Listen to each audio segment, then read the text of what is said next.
Good evening, everyone, and welcome to the July 5 meeting of the Ann Arbor City Council. If you're able, please rise and join us for a moment of silence, followed by the Pledge of Allegiance.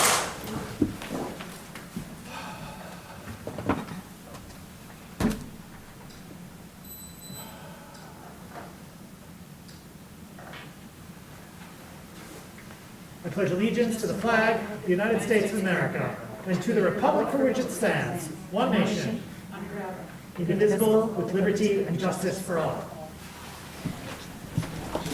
Would our clerk please call the roll of council?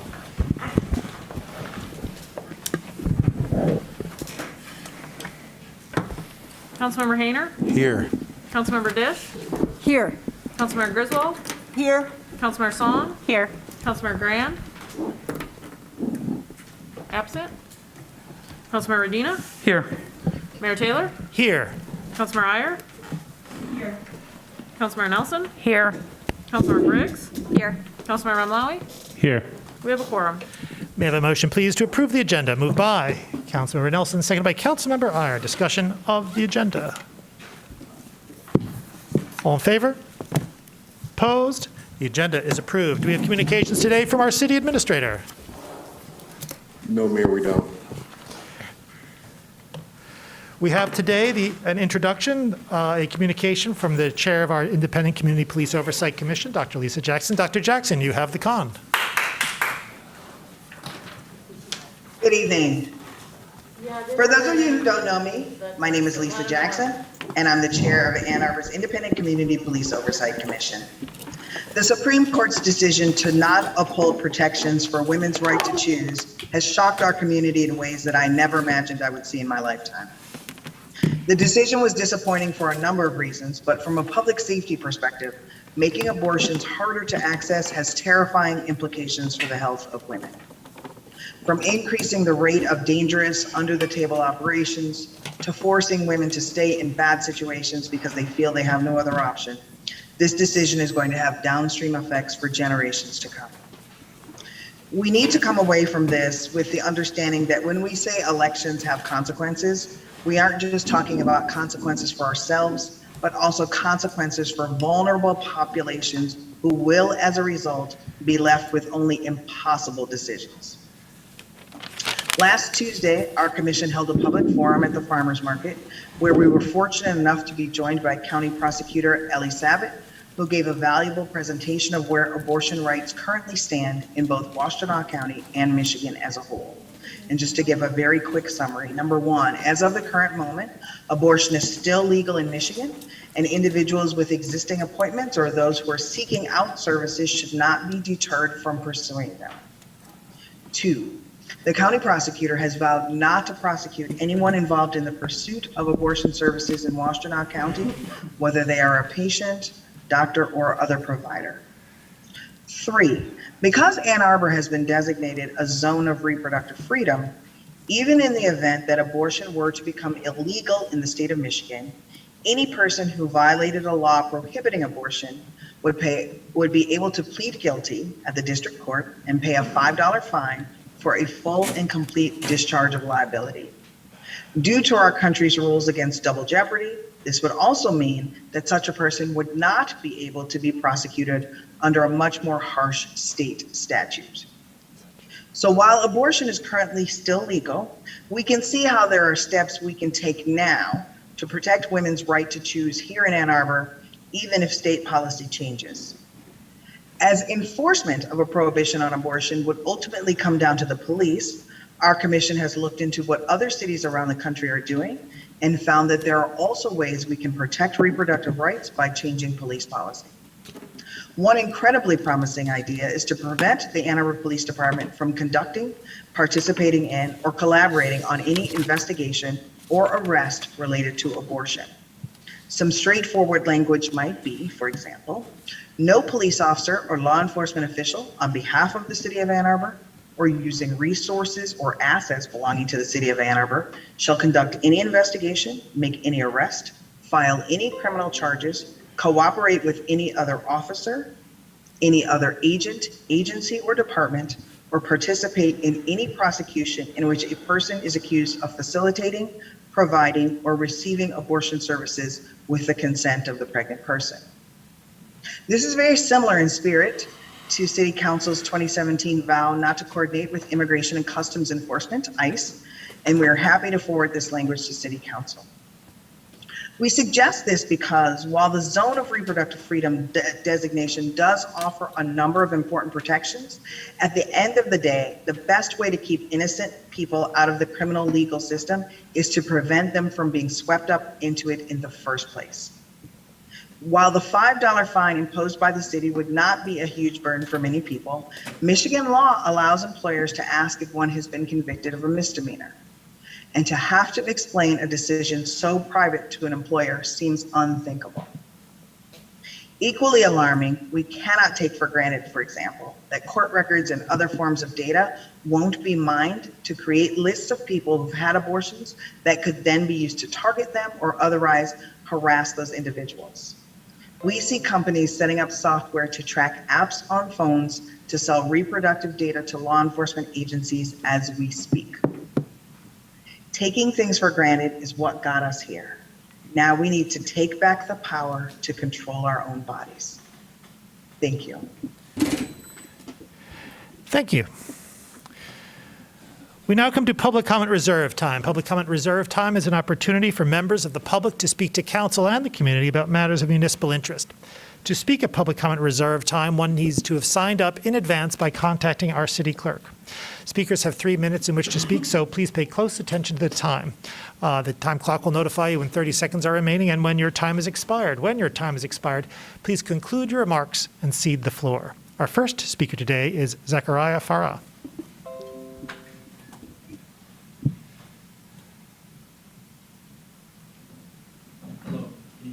You bet. Thank you very much. Hello, my name is Zachariah Farah, and I'm a recent UM graduate and a current employee at the Rogel Cancer Center, and I live in Ward 2. I was going to speak to you today to urge you to vote no on the confirmation of Mr. Cameron to the Energy Commission, but instead I am here to thank you for revoking this nomination. In particular, I'd like to thank our mayor, Mr. Christopher Taylor. Thank you for not just seeing and hearing us, but actually for listening to us. And briefly, I'd just like to say that the concerns of the many residents who contacted you about this nomination, including myself, were never about Mr. Cameron as an individual. I've heard nothing but positive things about his character and his values. Our concerns were and are about his employer, DTE, and the massive conflicts of interest that would arise from having a current DTE employee on the Energy Commission. And I'd like to say that if Mr. Cameron ever does find a different employer, I think he would be a great addition to either the Energy Commission or a different city commissioner. Now, this council declared a climate emergency in 2019, unanimously. I found it to be very inspiring and uplifting when I first moved here. And I was finally not so terrified of the future because I felt that our city was doing something. I believe that you are acting in accordance with that state of climate emergency tonight. And I believe strongly that going forward, we should no longer have a commission seat unofficially reserved for the corporations that caused that climate emergency. Today, you are sending a very strong message to the young people of our city. You are showing us that dirty fossil fuel corporations, like DTE, are not rewarded with influence for holding our futures hostage. Now, half of my family lives on the coast of North Africa, and sea level rise is a daily reality for them. By 2030, in their hometown of Casablanca, they will be losing up to 50 feet of coastline. People are already losing their homes, and people are suffering. I came to speak today not just for me and for my own future, but for my grandparents, my aunts and uncles, and my cousins, who need to try to survive the climate catastrophe fueled by DTE and other mismanaged fossil fuel corporations. Thank you very much for the time. Thank you. Our next speaker is Greg Woodring.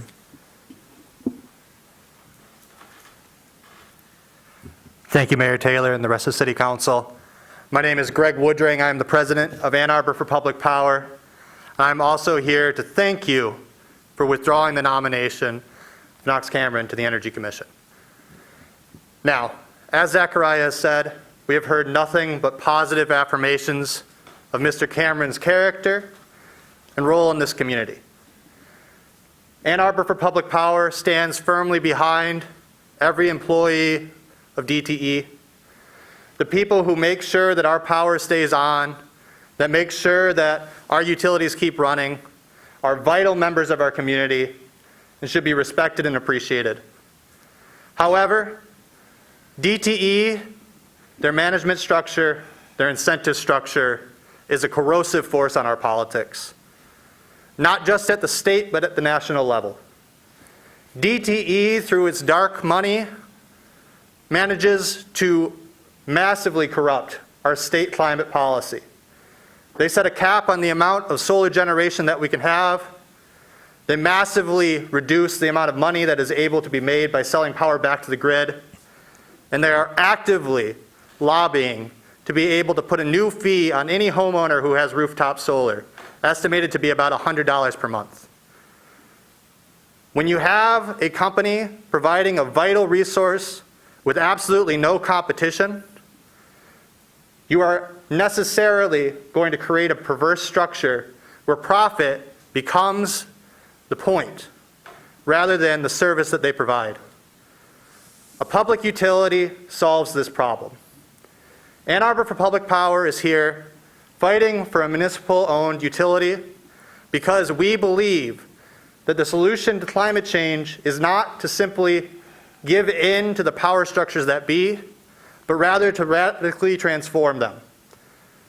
To make sure that the future is more just and democratic, and to create an incentive structure that is not focused on the profits that can be made, but rather the people that they could be served.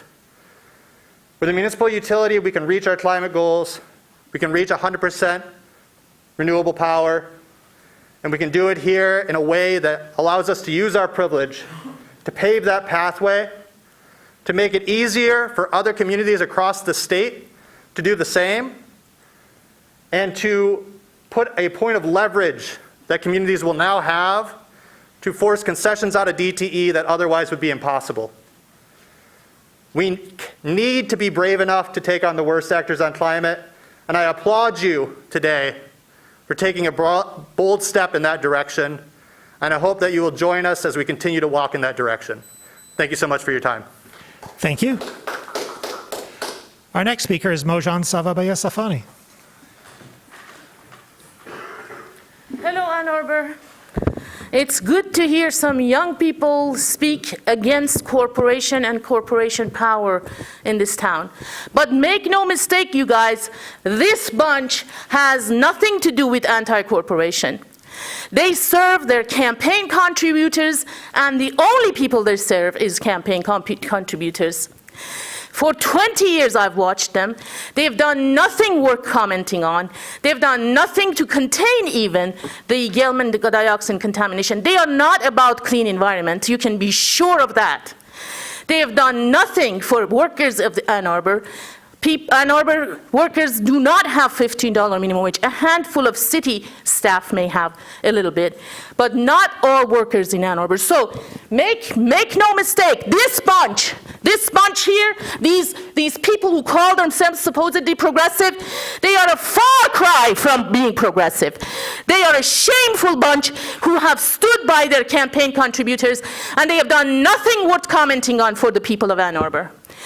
Today, Ann Arbor is more segregated than 20 years ago when I first arrived here.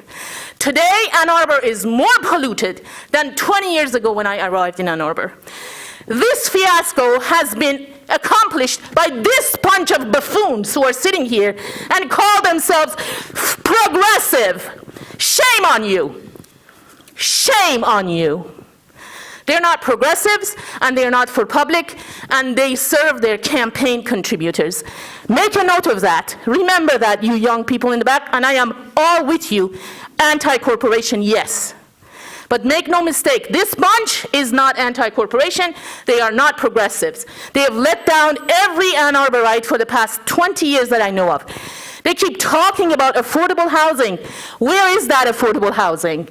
All I see is your campaign contributors lining their pockets year after year, throwing crumbs at people of Ann Arbor and telling us, oh, here, stand in line for another 10 years when your hair is getting white until you probably will get something as far as charity housing. That is not what we need. We need public housing. We need $15 minimum wage for all workers in Ann Arbor. Look at me when I'm talking to you. We need it for everyone. And we are sick and tired of this bunch of buffoons calling themselves progressives. I am sick and tired of it. That's why I'm running for Ann Arbor City Council. I'm sick of you guys, liars and racists that you are, silencing the voice that wants to protect people of Palestine for 20 long years, while Israel butchers them, while you pay the taxes that allows Israel to butcher people of Palestine. Shame on you! Thank you. Our next speaker is Blaine Coleman. This pitifully racist city council still throws all its weight against the smallest Palestinian human rights resolutions. Maybe you think Israel, that racist sewer of a state, maybe you think that racist sewer of a state is permanent? Oh no, oh no. Have a look at this globe here if you can see it. Let me just raise it up a little bit.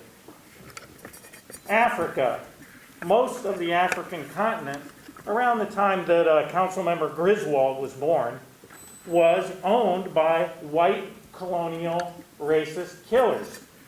Here we have French West Africa. Doesn't exist anymore. There is no more French West Africa. You think Israel's permanent? No. French West Africa is gone. French Equatorial Africa, gone. British Kenya, gone. Do you know that your lovely friends, the British government, would not even allow black Kenyans to enter a Kenyan government building and use the bathroom?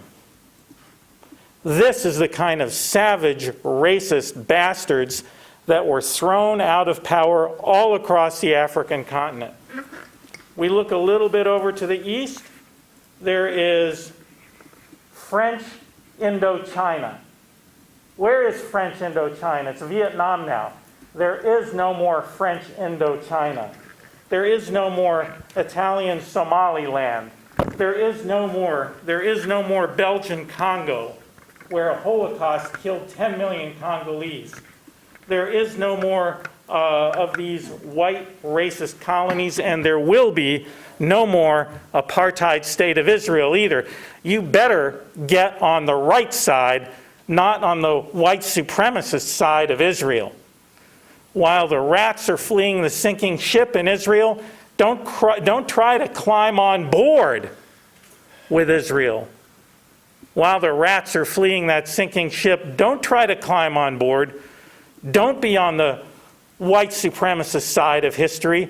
Don't be on the side of history that massacres Palestinians with impunity.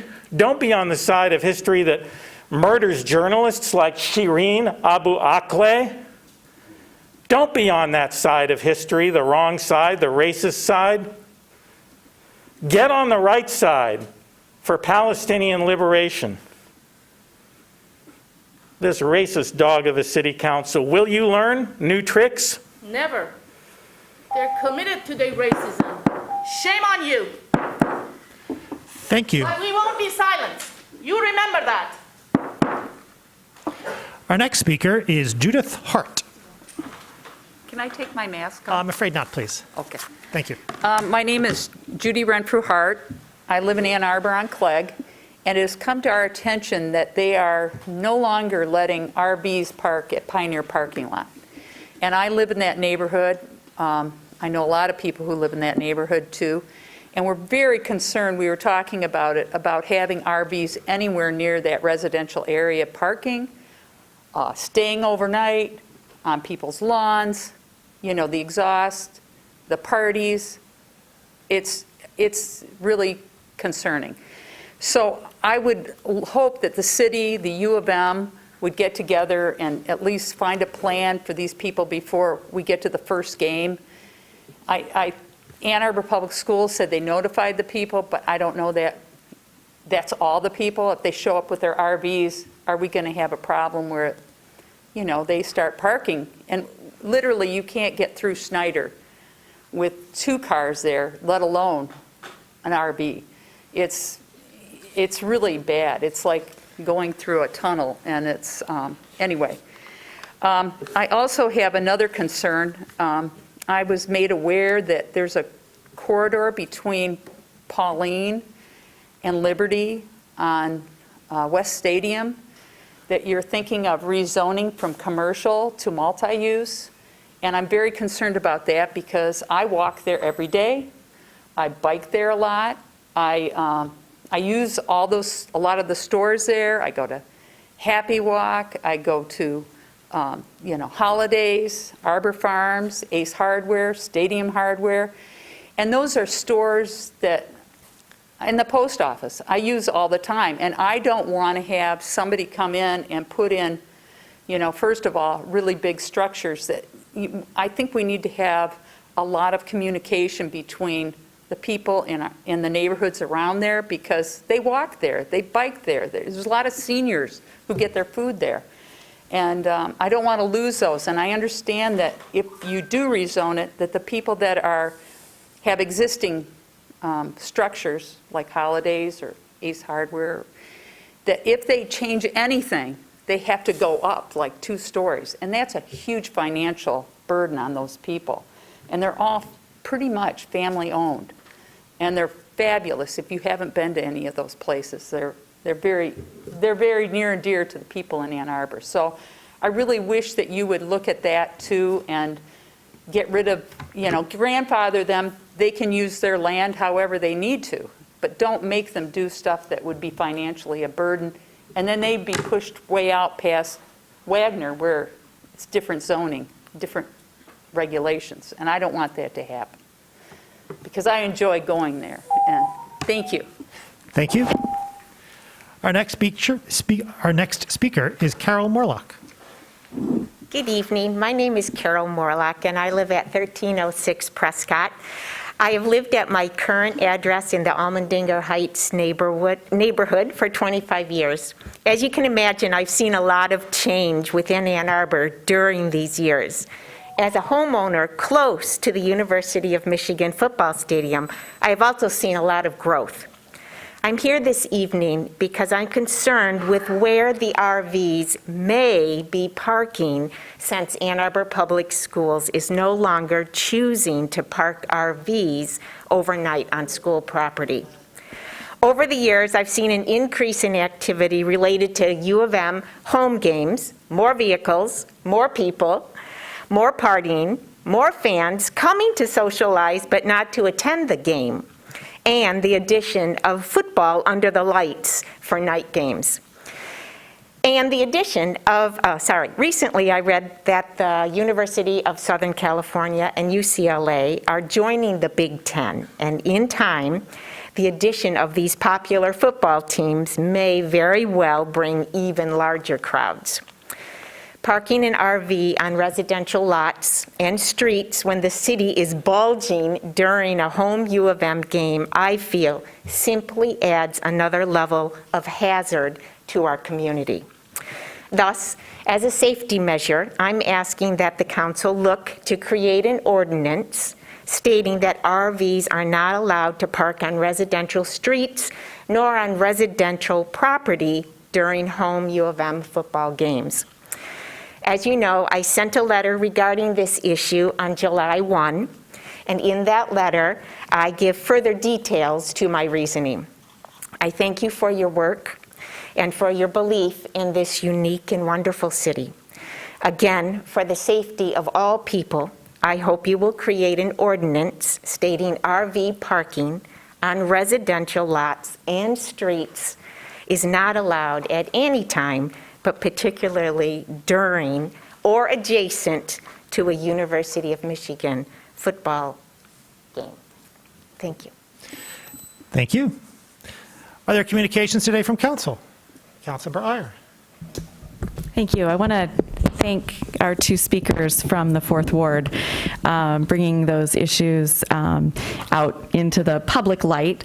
As soon as I was made aware of this change by Ann Arbor Public Schools, I reached out to our city administrator and asked what we were doing to monitor the situation. I've been advised that there are a couple of things I can tell you for now. One is that there is certainly an effort afoot at the university to find a new location for those RVs.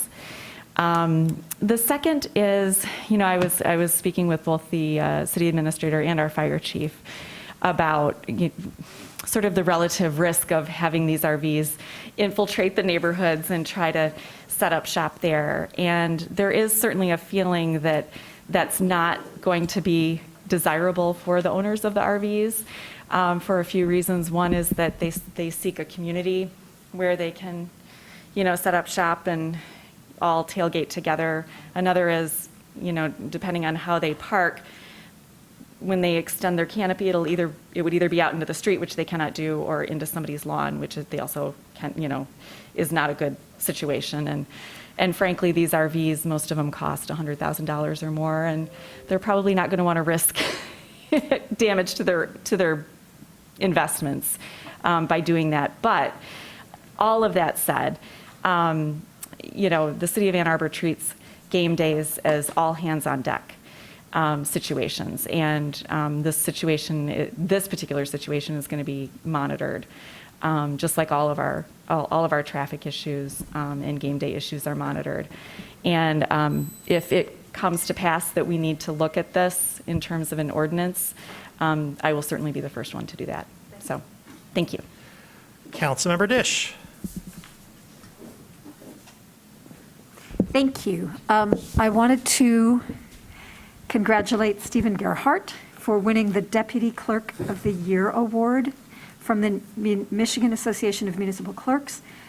Among other things, he's winning this award for his work to support absentee voting and efficient counting of absentee ballots, all things that we love and cherish and value. I wanted to congratulate OSI for speeding us towards our carbon neutrality goals. After just 2 years in existence, the Solarize program has has installed more than 3 megawatts of new solar in our local community on residents' homes, and that's approximately 430 homes have adopted solar energy through the Solarize program, and their participation has saved them $1.3 million in the upfront cost of solar installation. So we are speeding towards those goals. And I wanted to remind, well, obviously it can never be fast enough, but we truly are moving fast. Ward 1 residents in precincts 2 and 3 who usually vote at Community High, you'll be voting at the Hands-On Museum for the primary on Tuesday, August 2nd. Thank you. Councilmember Hayner. Yeah, thanks, Mr. Mayor. I just want to let folks know that even though, well, first of all, I want everybody to know I don't agree with our notice procedures here at the city. I received this notice of public hearing because I've asked to be notified of anything that happens in my ward. But there's a rezoning request that's going to be heard by Planning Commission on Tuesday, July 17th at 7 p.m. And the public hearing is also at that meeting. And it's 65, it says approximately 65 acres. It's almost 71. It's really the last green space left in the city of Ann Arbor. And the notice went out to people within 300 feet of this site. Now, 700 odd houses, 1,400 bedrooms, maybe 2,000 people, certainly affects people more than 300 feet from the site. Be that as it may, the public hearing again for the Planning Commission is on Thursday, July 17th at 7 p.m. for the so-called Village of Ann Arbor site plan. And I just think people, if they can get a sense of what's going on there, and I encourage folks to come and speak on that. Secondly, I had a nice visit this weekend with the folks at the Hill House, Purple House. I don't know if any of you are familiar with that, but it's one of the many small nonprofits that makes an effort, sometimes with and sometimes without the help of the various municipalities, to keep people housed in our community. And it was really nice to meet a bunch of the activists in that group. And we had a lot of good conversations about what's happened in our community. And, the anticipation is that in the next 2-3 years is going to be between an additional 500 and 1,000 people that are found to be homeless here in our community. And so we need to pick up our game when it comes to that. the market's not providing. And these folks have various solutions to that and suggestions for solutions, some of which require our help and some of which really require us to stay out of their way so they can help themselves.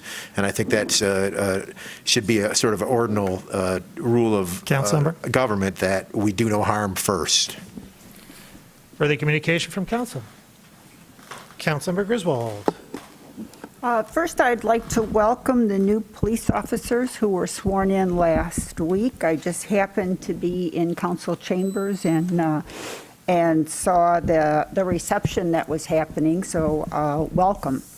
Number two, I've requested permission to use approximately 300 email addresses that were uncovered from a FOIA, and I still would like to use those and also know the value of them so that they can be recorded appropriately. Number three, U of M workforce housing, which I'm continuing to talk about. There have been quite a few questions about it, and I appreciate all the interest. In very, very simple terms, it is a 99-year lease by the University of Michigan to private developers. The state zoning and building requirements would apply. State and federal grants may be available to increase the sustainability of the construction. The local governments would be able to recover tax revenue on the building itself. And this type of workforce housing on North Campus could be built with minimum disruption to the community, and it is consistent with our equity, sustainability, and Vision Zero goals. And when people say, oh, Kathy, you're going to take a rest after council, I say, no, this is going to be my top priority. And I expect to get units built and have an agreed upon goal with the University of Michigan with a 10-year plan. So thanks for all the comments, and I'm very, very optimistic. Further communication from council. I'd like to request confirmation of the following appointments that were presented for your consideration at the June 21, 2022 regular session. To the Housing Human Services Advisory Board, Sharif Ahmed Karbati, Mary Mahone, and Jean Leverich. To the Park Advisory Commission, Tisa Montague. To the Downtown Development Authority, Michael Mylan. May I have a motion, please? Moved by Councilmember Redina, seconded by Councilmember Dish. Discussion? All in favor? Opposed? They're approved. I'd like to recommend the following for your consideration to the Transportation Commission. Peter Hauk. We have before us a consent agenda. May I have a motion, please, to approve the consent agenda? Moved by Councilmember Griswold, seconded by Councilmember Dish. Discussion of the consent agenda. Councilmember Dish. I would like to pull CA7. Further discussion of the consent agenda. All in favor of the consent agenda with the exception of CA7, please say aye. Aye. Opposed? The consent agenda with the exception of CA7 is approved with 10 council members present, all voting in the affirmative, thus satisfying the 8-vote requirement with respect to CA1. That is all. CA7, resolution to accept grant funds in the Michigan Department of Environment, Great Lakes and Energy for development of a comprehensive regional drop-off station and approve a related grant agreement in the amount of $850,000. Moved by Councilmember Dish, seconded by Councilmember Song. Discussion, please, of CA7. Councilmember Dish. I could not be more thrilled to see this on the consent agenda. This $850,000 grant from the Department of Environment, Great Lakes and Energy, or EAGLE, will help Ann Arbor begin the development of a regional drop-off station at the city's Wheeler Service Facility in Pittsfield Township. It marks a turning point for our A20 plan.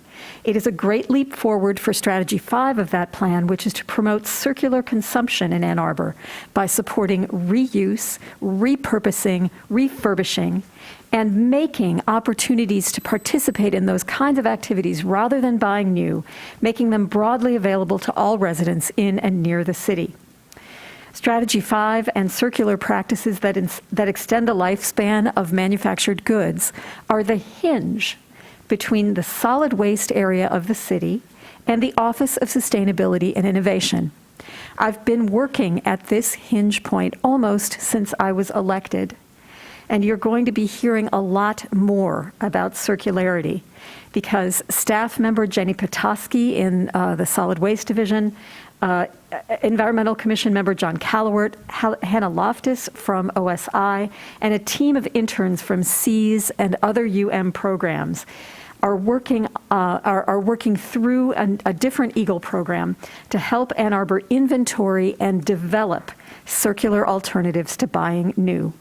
Ann Arbor has a lot of these businesses already, and we want you all to know about them, and we want some of you who are thinking of starting a business to start one, and we want others of you who are really smart about tech to develop the infrastructure that enables goods to move to the people they want them, to the people who need them.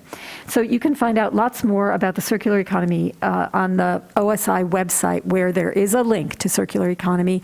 And I feel like I might have spaced a minute ago. If you normally voted community high, you should be voting at the Hands-On Museum. And if I didn't space, that's fine. I'm still a little goofy in the head from, the bug. Further discussion? Councilmember Romalowi. Thank you. It is great to see this on the consent agenda. I was wondering if staff is here maybe to expand on comments that have been made and thoughts on this. I know we lost the Reuse It Center several years ago.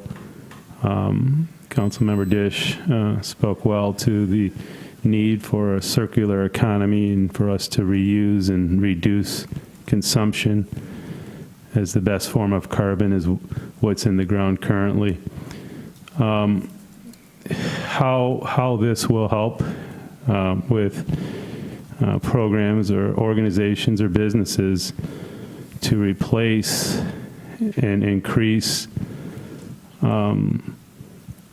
the life cycle of goods in our community. We can drive down the streets now and our neighbors are putting out things that are still valuable and good, but they don't have a use for them anymore. And when we see right-of-ways filled with things that if one of their neighbors called, it'd be a violation of our ordinances, but I'm not the type that would call that in. So anyhow, how this infrastructure improvement, if there's any formalized agreements or anything that we can look forward to help replace what we had once with the Reuse It Center and the downtown Kiwanis Center. Thank you.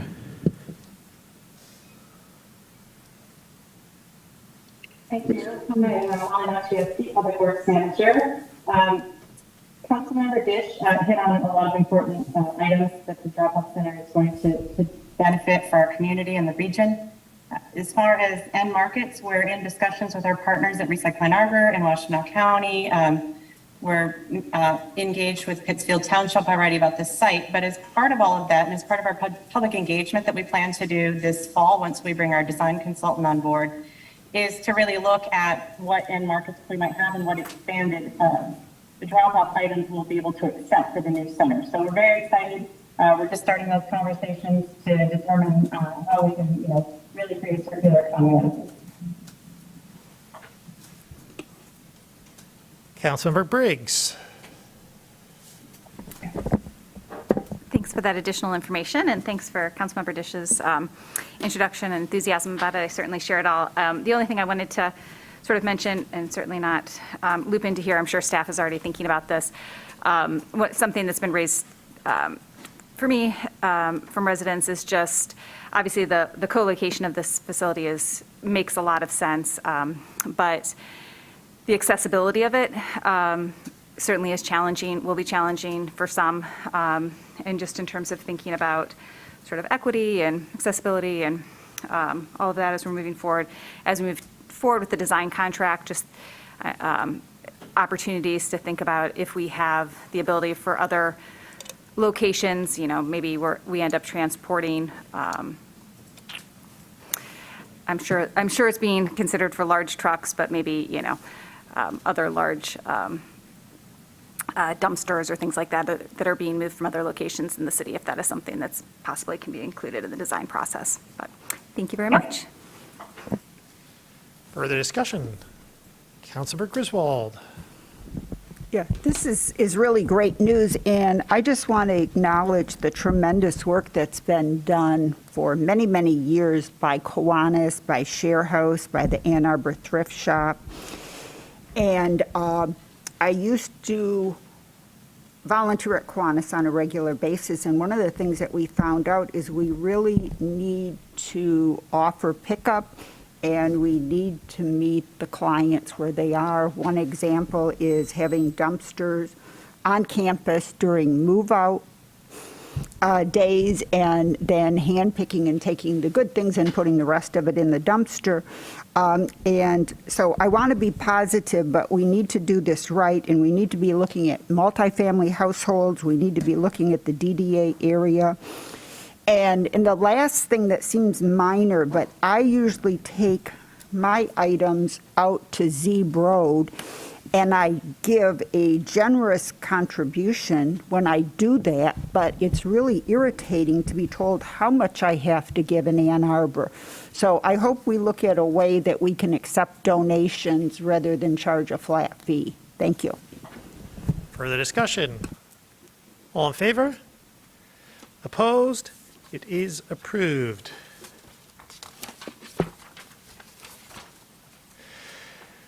We now come to a set of public hearings. Public hearings are opportunities for members of the public to speak to council and the community about a specific item on the agenda, that is to say, the specific subject matter of the public hearing. To speak at a public hearing, one need not have signed up in advance, but one's speech must relate to the specific subject matter of the public hearing. Speakers, either online or in person, will have 3 minutes in which to speak, so in each case, pay close attention to the time. Here in chambers, the clock will notify you when 30 seconds are remaining and when your time has expired. On the phone, our clerk will notify you of same. In each case, when your time has expired, please conclude your remarks and cede the floor. Public hearing number 1, an ordinance to amend Chapter 55, Unified Development Code, zoning of 1.49 acres from TWP Township District to R1A, Single Family Dwelling District, 3090 Gettys Road. Is there anyone who would like to speak at this public comment? Pardon me, is there anyone who would like to speak at this public hearing? If there's anyone who is online who would like to speak at this public hearing, please enter *9, *9.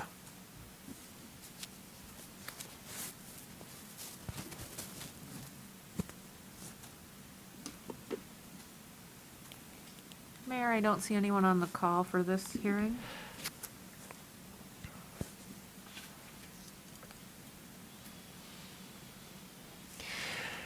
Seeing no one, this public hearing is closed. Public hearing number 2, resolution to approve the 303 North 5th and 312-314 Detroit redevelopment Brownfield plan. Is there anyone who would like to speak at this public hearing? If anyone would like to speak at this public hearing online, please enter *9 now.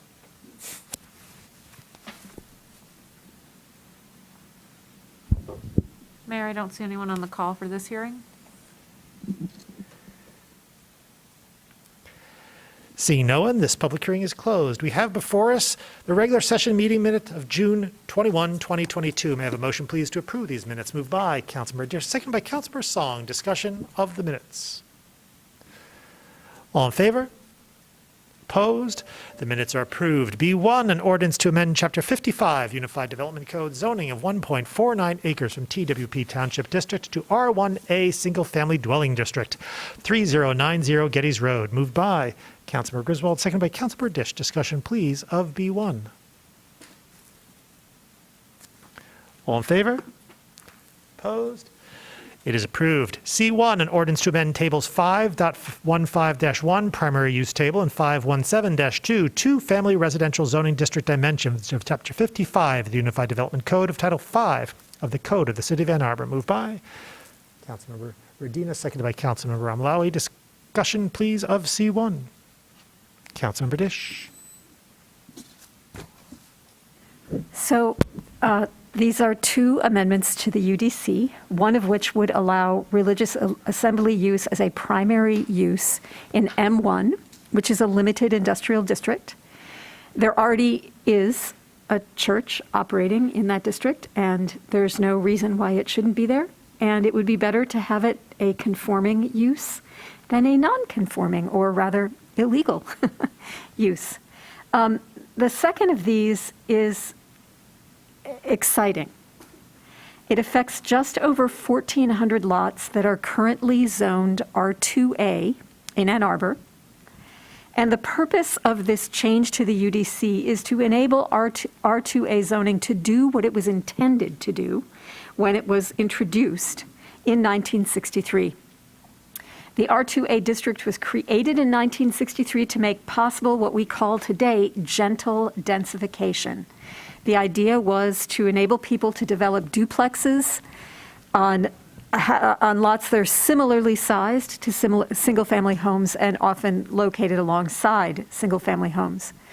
So that was enacted in 1963. In 1984, City Council increased the minimum lot size and minimum lot area per dwelling unit requirements of the R2A district.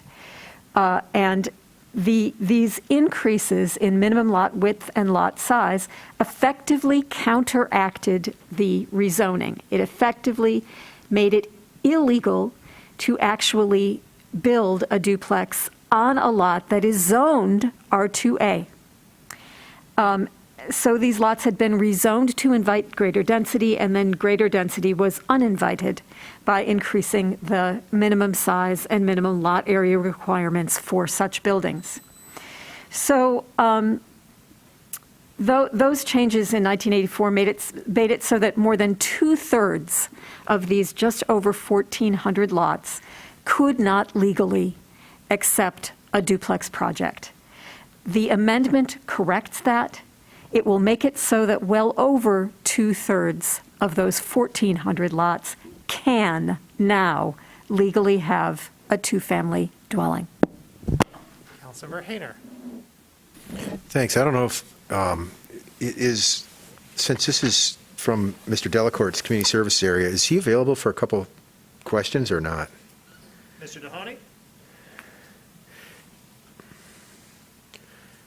Mr. Mayor, Brett Leonard, I believe, is available for this item. Okay, that's fine.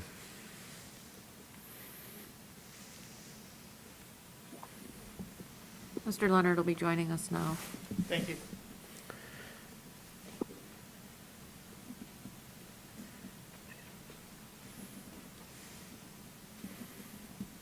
Good evening, Mayor and Council. Happy to answer any questions that I can. All right, thanks. So two questions. One of each part of this change is two clearly different changes here. The first one is, I wonder if you could outline the process. I'll just ask my two questions because I know I'm going to get my time run out here. So if you could let us know, what is the process to request an amendment to these UDC tables? How does one initiate that process? Second question, for the notion of changing the dimensions on the R2A lots. So it's going to affect about 1,400 lots, and I'm wondering, is it a requirement of this process that those 1,400 folks receive a postcard letting them know that their parcels are about to be changed? Because like when we did the ADU ordinance, it affected about 20,000 lots, and nary a single postcard was sent. And so I'm just wondering if there has been proper notice on this potential zoning change. Thank you. As it relates to your first question, the process to amend the UDC is the same for any UDC amendment. It is reviewed by the Planning Commission, and they advise the City Council, and the City Council makes that determination. How does it come to your attention? So the city's Unified Development Code provides 3 avenues for that to happen. One, an ordinance change can be initiated by a member of the public who can apply for a change, and it goes through that same process. That's done through a pretty simple letter of request and an application fee. 2, the Planning Commission can initiate an ordinance amendment, or 3, the City Council can direct consideration of it. What happened in this case? A property owner, Oxford Properties, requested a proposed amendment.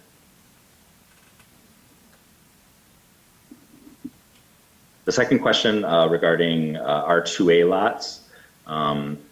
No, this is a text amendment, so similar to the accessory dwelling unit change, it's not rezoning property, it's not changing property, so the geography doesn't get invoked.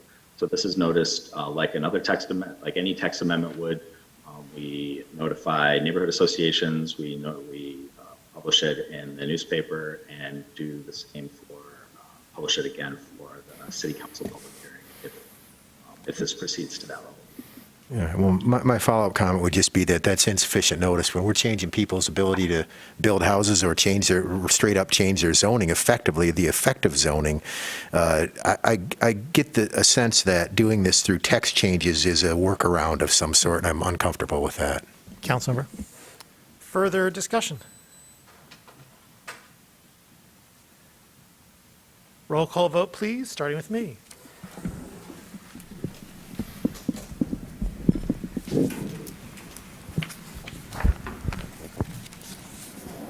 Mayor Taylor? Yes. Councilmember Iyer? Yes. Councilmember Nelson? Yes. Councilmember Briggs? Yes. Councilmember Ronlawi? Yes. Councilmember Hayner? No. Councilmember Dish? Yes. Councilmember Griswold? Yes. Councilmember Song? Yes. Councilmember Grand? Absent. Councilmember Medina? Yes. Motion carries. These should be split. These are very different questions. We now have before us DC1, resolution to appoint Kimika Pipkins to the Independent Community Police Oversight Commission, moved by Councilmember Medina, seconded by Councilmember Ronlawi. Discussion, please, of DC1. Councilmember Medina. Thank you, Mayor. Just very briefly, I wanted to say that I was excited to move this nomination forward with my colleagues on both the Human Rights and Independent Community Police Oversight Commission. I had the opportunity to meet Ms. Pipkins during the Ann Arbor Community Academy. I know she's incredibly engaged and excited to get to work and to volunteer to better our community. So I look forward to supporting her and welcome her aboard. Further discussion? All in favor? Opposed? It is approved. DC2, resolution to adopt the fiscal year 2023 City Council Legislative Policy Agenda, moved by Councilmember Song, seconded by Councilmember Dish. Discussion, please, of DC2. Councilmember Iyer. Thank you. Just a little bit of background on this particular item. Council watchers may recall that we adopted our council policy agenda earlier in this year, was it not? And now we are coming back with a revised policy agenda because we have since hired a new lobbying firm to represent the city. That was done in a great process that was a robust competitive bid process. And the firm that won the bid and won the contract was Dykema Gossett out of Lansing, and they're handling not just state lobbying, but also federal lobbying, particularly with an eye toward federal grants. And they, upon joining our team, as it were, looked at our policy agenda document and felt that while it was a great expression of our values as a city, it did not provide a good level of prioritization for action for them.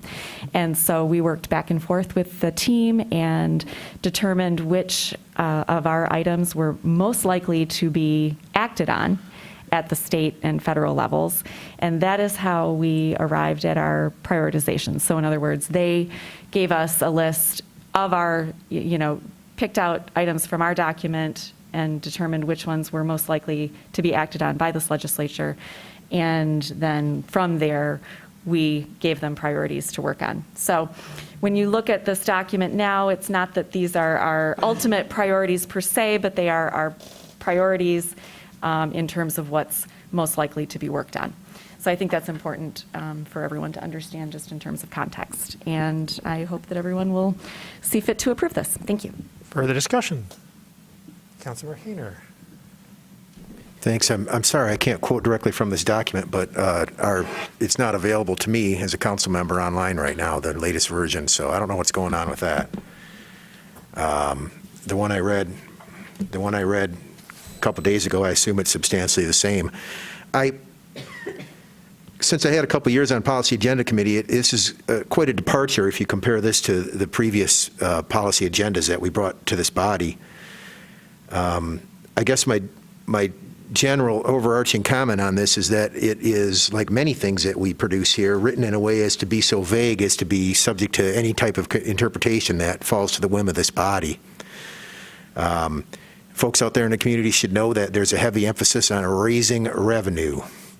And in previous policy agenda discussions that I was privy to, that essentially meant that we are going to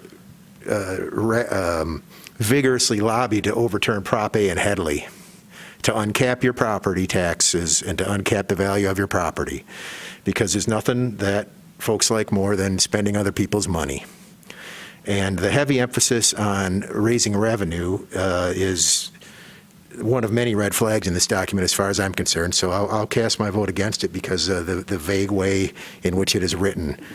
And I don't find it to be, some parts I find to be obviously part of our policy and the goodwill of this body and generally adhering to what I would wish our human rights policies would be.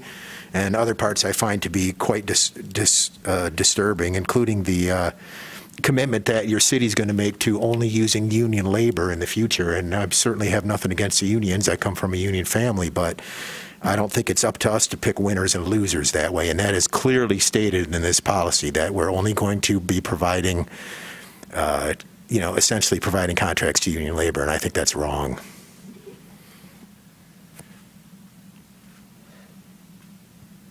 Further discussion? Councilmember Briggs. I guess I find it necessary to respond to that last statement. The policy document is linked in Legistar. I just clicked on it from our documents, so it's there for the public to see. It does not say anything about us only using union labor, so that is not part of the hire. It's just not part of the document. But just wanted to clarify that. I think Councilmember Iyer has stated clearly what the source of these changes are, and that it is really just our attempt to have an actionable document that our lobbyists can use effectively. Councilmember Medina. Thank you, Mayor. I would also just kind of add to this, because I know that it was a source of discussion at the committee meeting itself, that this remains, like previous policy agendas, a living document. And in the past, we've seen, last year's agenda, we, from this table, passed resolutions advocating for specific legislation that was introduced that was to benefit our city, and we can continue to do those things as they come up. This does not mean that this is all inclusive of all of the policies that we would like to see, but again, as my colleagues have stated, rather a more actionable document, rather than providing a list of 100+ priorities, many of which will not unfortunately see the light of day with the current legislative makeup in Lansing. Actually trying to highlight some of the things that might have a chance of succeeding and putting our efforts there. It does not mean that, and as a matter of fact, our lobbyist has highlighted that if there are other things that suddenly see traction that we would support, they would bring that to our attention and work with us to make sure that the proper support is there. They're going to continue to look for those things, but by and large would look for kind of coalitions and support for these top priorities that they think are most likely to move with the current legislative makeup. And obviously, we hope the legislative makeup may change in the future, and we will have a more favorable majority in Lansing to support the policies we'd like to see implemented. Councilmember Romlawi. Thank you. Unfortunately, we'd violate quorum if we had more than 5 members on this committee, and many of us, unfortunately, are not on there. And this is a pretty significant influencer, and hopefully, as time goes on, the tent that people are in with these decision makings gets bigger. You know, I'm glad that some members of the committee here were here today to discuss the process and the framework of how this came about. We are working with a new firm. We shall see how it turns out. I looked at these and I saw a lot of them that were in the medium priority that just I felt should be top priority based on all the feedback we get and the policies that we set. I understand that we want to look at the landscape and see how it seems for us to best advance our goals and maximize our results with the effort that we put forward. But also, I feel, you know, Ann Arbor has had a tradition, at least, of pushing the envelope on matters. And that maybe not be the only way to lobby for change is to find what's trending and what's possible. Maybe some things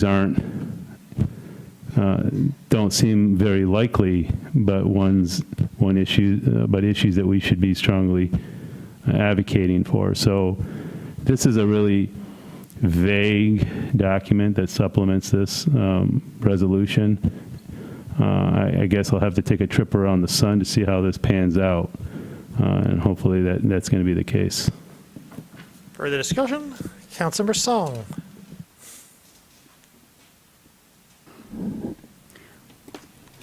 I'm really pleased that the committee as a whole, which includes a good number of us here, Councilmember Briggs, Radina, myself, Councilmember Griswold, had really good discussions around the body of the work that's presented in this document. It's timely. It speaks to some of the issues that are coming to head now, but also speaks to ongoing issues that we struggle with when it comes to municipal government funding. If you notice, the Michigan League for Public Policy, the Michigan Municipal League, they've been long advocates for reform for Headley and Prop A, modifying the Headley Amendment to eliminate rollbacks and thereby safeguard the revenue at the local level. There have been strong statements for years on this issue, on safeguarding local municipal revenue so that we can meet the services that residents expect. So if we haven't had conversations with our state reps about these issues before we came to the table and pulling this document together, then I can understand some of the pushback for this. But I can assure you, every single member of this committee has had those discussions on not only how funding works at the local municipal level, but also the issues that are facing our community. I welcome public input on this, and I really thank the leadership that was expressed here collectively. There was no issue. There was, and I think that we can come to an agreement on how we prioritize our time with one of our contractors. And I really am eager to see us pull in additional funding from the federal level so that we can get to the point where we can speak more to the interests and needs of our community beyond just the ARPA funding and our general budget. So I'm glad to see this come through. Further discussion? Councilmember Hayner. Yeah, I'll just respond to that and comment that, this budget that I didn't vote for, but you all approved, was in excess of $500 million, $500 million a year this city spends. It was $43 million higher than last year's budget. How much money do we need to provide the services? What sort of expectations does the community have? What I hear mostly is fix the roads. That's almost all I hear. Fix the roads and stop telling me I can't let my grass be 12 inches high. When we have a climate action plan that says don't use lawnmowers and help the bees and the pollinators and all this other stuff. So I just, it's fine. You're going to go ahead and pass it. That's fine. But we all know how government spending works. And I think that the idea that we need to take away the one thing that keeps people in this community, especially seniors, people on fixed incomes, people in the working class, the middle class, what is left of it, that we're going to beg and direct our lobbyists to go after that wholeheartedly in Lansing. I think that's at odds with our other supposed commitments to affordable housing and quality of life here in our community. So I don't like it, and I don't like the last paragraph, and people who deny that it's focusing our attention on only union labor could read it out loud and let the public decide. I can't get it to work on my city-issued laptop here for some reason, so.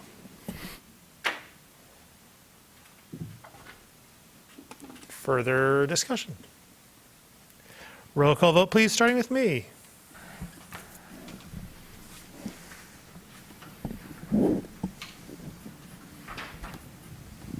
Mayor Taylor? Yes. Councilmember Iyer? Yes. Councilmember Nelson? Yes. Councilmember Briggs? Yes. Councilmember Malawi? Yes. Councilmember Hayner? No. Councilmember Dish? Yes. Councilmember Griswold? Yes. Councilmember Song? Yes. Councilmember Grant? Absent. Councilmember Medina? Yes. Motion carries. DB1, resolution to approve the 303 North 5th and 312, 314 Detroit redevelopment Brownfield plan. Moved by Councilmember Dish, seconded by Councilmember Redina. Discussion, please, of DB1. Councilmember Dish? I'm not a member of the Brownfields Commission, but I do know a little bit about this project, and it is a 14 condo development on Detroit Street and 5th. There is an underground storage tank there, and there are numerous nasty contaminants. The local developer who is building this development values and has been collaborative with the farmers market and Detroit Street Filling Station and other businesses to minimize disruption to their operation. That has nothing to do with the Brownfield plan. It's just a thing to note. So this is a pretty, as far as I can see, a straightforward use of our Brownfield funds, and it will be great to have that cleaned up. Further discussion? Councilmember Hayner. I know that thanks, Mr. Mayor. I know that Mr. Delacourt likes to tell this committee, and when I was on it before, that it's sort of a, if not for this project, these things wouldn't get cleaned up. And so we waive taxes, property taxes on these properties, so that the developer can yank these tanks and do the things that they have to do in order to make their development and profit. This is definitely a luxury development. There's no affordability in this location. And it doesn't really meet any of our city's goals, but it's going to happen. But the thing that irks me about this whole, if not for this, is that the clear value that is in Ann Arbor's real estate would have these people yanking those tanks and cleaning up that property to a residential standard even without the tax abatement, because there's just that much money to be had. And so when we use brownfield dollars on infill like this and forego the collection of taxes on extraordinarily valuable luxury properties, I question if it's being put to the best use. And it's, the county looks at it, we look at it, and people may or may not be surprised to know that there's talk of dissolving the City Council Brownfield Policy Committee, which I don't think would be a good thing. I think that's less transparent than it should be already. But I think it's unfortunate that we waive taxes for projects that would move forward with or without this input. I honestly believe that these luxury developments do not need our tax abatement to move forward. And we've seen in Lower Town, as an example, how they took a lot of money and skipped out on $8 million to the Affordable Housing Fund. So it's, this is not always a if but for this project situation. Councilmember Amlawi. Thank you. I'll be supporting this overall because some of the goals that would be met with this development. But, I'm just calling out this issue with the ground level parking on the structure, on this building. I really wish we would have done something different at the ground level than 10 parking spaces with this building, how it's being proposed.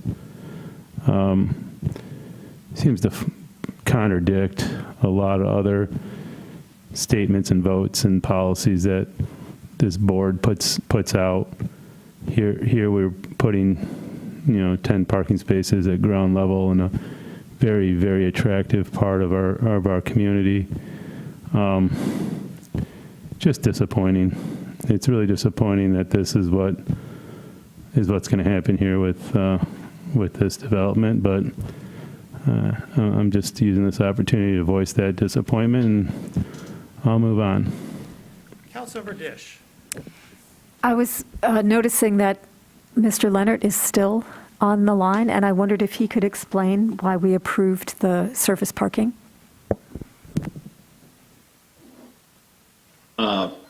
Good evening again, Mayor and Council. There's no surface parking provided. It's actually a garage. I think Councilmember Ramlawi, there were similar comments brought up at the Planning Commission approval of it. The response from the petitioner, I think, was that these will be relatively high price point condominiums and parking is expected. And at the end of the day, our ordinance does not prohibit that. But I think your thoughts were shared by a lot of reviewers. It's still within the parameters of our code requirements. Further discussion? Councilmember Briggs. Yeah, I just wanted to share a little bit about, speak to Councilmember Hayner's concerns to some degree. This, just reading from the report, the site is eligible for Brownfield assistance through its designation as a facility as defined by the state of Michigan, particularly for the presence of arsenic, barium, lead, mercury, selenium, probably going to mispronounce some of these, zinc, at levels greater than the state established criteria. The Brownfield plan would reimburse the developer for environmental related activities, environmental due diligence, hazardous material assessment and abatement of existing buildings, underground storage and tank removal, soil characterization, soil disposal, and other project management activities. I think that we were certainly informed on the committee that it was, it's up to us as council if we see this as a reasonable use of a brownfield. But, I think it's important to note that in 2019, City Council adopted the City of Ann Arbor Brownfield policy. And per that policy, this meets that criteria. And so, one of the reasons that you noted that there's a discussion about whether or not this committee should continue, and I think it's something that the community should weigh on. All council members should probably share with those who are on the committee their thoughts on it. Certainly, what are the merits of, we have as a council have developed a policy. Staff is capable of putting together, reviewing that policy and putting together proposals. Is this stop along the way in the committee adding to the process? And so they've asked us to think about that, and certainly I would welcome input from all council members. I'm sure all of us who are on the committee would, about whether or not this committee should continue forward. Further discussion? Roll call vote, please, starting with me. Mayor Taylor? Yes. Councilmember Iyer? Yes. Councilmember Nelson? Yes. Councilmember Briggs? Yes. Councilmember Ramlawi? Yes. Councilmember Hayner? No. Councilmember Dish? Yes. Councilmember Griswold? Yes. Councilmember Song? Yes. Councilmember Grand? Absent. Councilmember Redina? Yes. Motion carries. Do you have a closed session today? No, we do not. Thank you. We have before us the clerk's report of communications, petitions, and referrals. May I have a motion, please, to approve the clerk's report? Moved by Councilmember Ramlawi, seconded by Councilmember Adina. Discussion, please, of the clerk's report. All in favor? Opposed? Clerk's report is approved. Do you have communications today from our city attorney? No, thank you, Mayor. We now come to public comment general time. Public comment general time is an opportunity for members of the public to speak to council and the community about matters of municipal interest. To speak at public comment general time, one need not have signed up in advance. Speakers will have 3 minutes in which to speak, whether here or online. Our clerk will notify folks online when 30 seconds are remaining and when your time has expired. Folks in-house will be able to observe the clock before them. In each case, when your time has expired, please conclude your remarks and cede the floor. Is there anyone who would like to speak at public comment?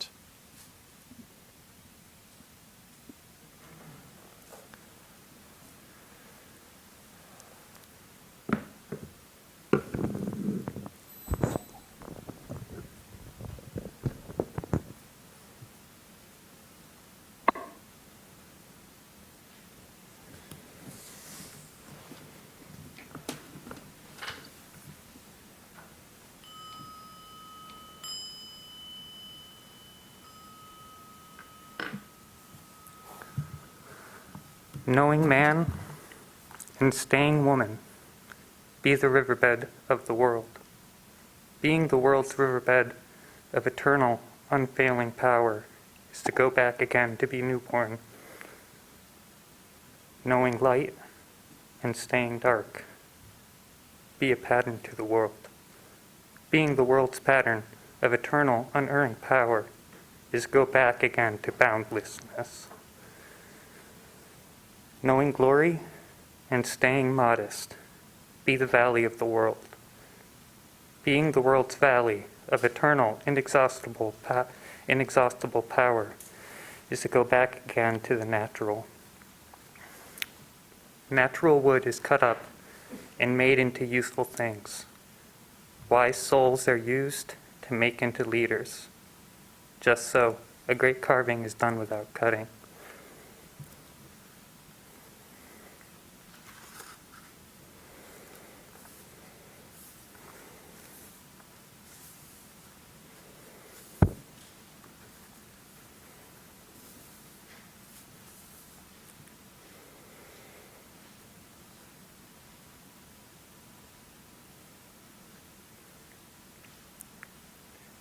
True words aren't charming.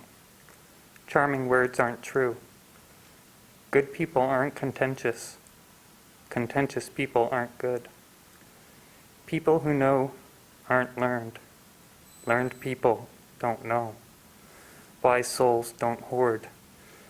The more they do for others, the more they have. The more they give, the richer they are. The way of heaven profits without destroying. Doing without outdoing is the way of the wise.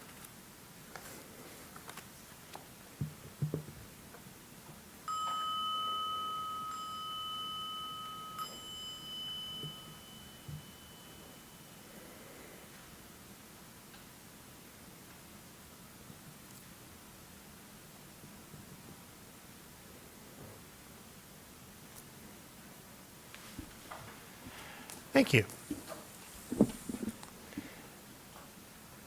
Anyone else in chambers like to speak at public comment?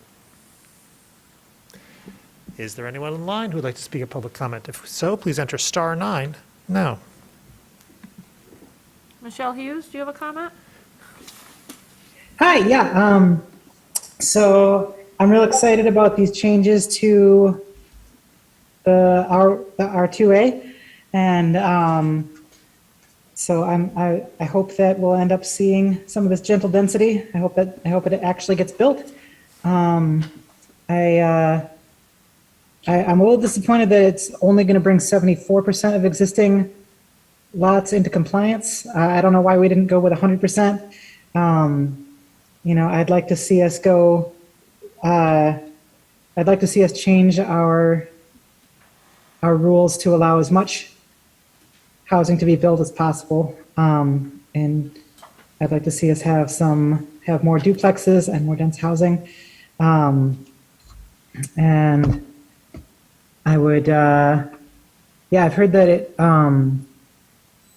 it would bring the dimensional requirements for duplexes to be the same as they are for single-family homes, and maybe then we should go a little further and make it a little easier, relax the dimensional requirements on single-family homes that, and on duplexes. So anyway, that's a great step.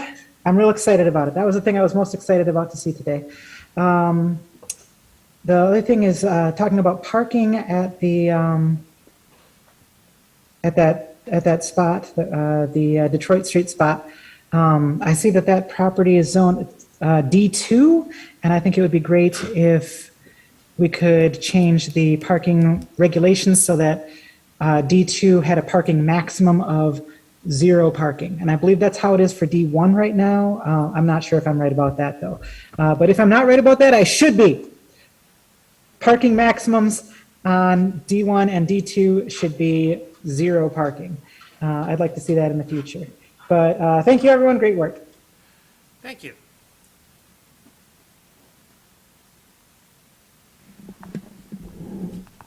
Mayor, I don't see any other callers with their hands up at this time. Seeing no one, public comment is closed. May I have other communications from council? Councilor Griswold. I just want to let the public know that I will be at the appeals court in Lansing on Thursday to hear oral arguments. As a retiree, I have the luxury to do that, and I think that the 1,4-dioxane plume, which continues to grow, is a major threat to this community and well worth my time. Another issue is there is growing bipartisan support for moving the August primary to earlier in the year, possibly June, because with only 90 days between the primary and the general election, and the fact that ballots have to go out 45 days before the November election, means there are only 45 days to certify the election, deal with any audits that may be required, and prepare the ballots. So with the plans to move it forward probably to June, I'll be bringing a resolution at the next council meeting to move council elections to November, which is also consistent with the ranked choice voting that we approved, but the state has not approved yet. And ranked choice voting would be in November of odd numbered years. So, and lastly, I would like to have the Environmental Commission look at our complete streets policy and look at it in terms of our sustainability initiatives. Sometimes we need to look at multiple initiatives and goals to optimize them. The Traver Road sidewalk is an example of that. It's coming back now with a sidewalk on both sides of Traver, but with a significant decrease in the number of trees that will have to be cut down to provide that sidewalk. Thank you. Further communication from council. Councilmember Nelson. I just want to comment, because no one else has yet, on the events that happened in Highland Park this weekend. I know that whenever I see a news alert of something happening in a suburb of Chicago, I immediately am curious as to where, because that's where I grew up, and I know that Councilmember Dish also has that connection. I think our community is all reminded of just how normalized these events have become and how troubling that is. And I was answering a constituent call just this afternoon from somebody asking for reassurance that I will do everything that I can to address the proliferation of guns in our culture. And I know that everybody at this table is in agreement on that point. So I guess I just wanted to comment on that. And, well, yes, thank you. Councilmember Song. I'd like to reflect a little bit about how we started this meeting and thank Dr. Jackson for pointing to some pressing worries our community is expressing in response to the Supreme Court decision, and how our reproductive rights are not being negotiated at the state level. I am one of the co-chairs for the reproductive freedom effort here in the state, and was relieved to hear the news that the nearly 800,000 signatures have been gathered, the most in any ballot effort history in the state of Michigan. So many thanks to community members who went to great lengths to collect signatures at every public event, on their own block, having these discussions with neighbors, and understanding that this is truly an issue about the health and safety of women. And at this council table, we had voted and recognized, well, actually, prior to my coming to council, recognized that racism is a public health crisis. And when these decisions come down on the federal level and impact us here locally on the local level, that means that it'll impact the people that we know and love and care and who we work with too, and that who are in our own neighborhoods who are at risk. And when we say that racism is a public health crisis, that also recognizes that women of color, BIPOC women especially, have several times order of higher risk when it comes to maternal health and access to necessary services. So many thanks to folks who continue to press on, and this will be ongoing. So thanks. Further communication. We have a motion to adjourn, please. Moved by Councilmember Medina, second by Councilmember Briggs. Discussion? All in favor? Opposed? We're adjourned.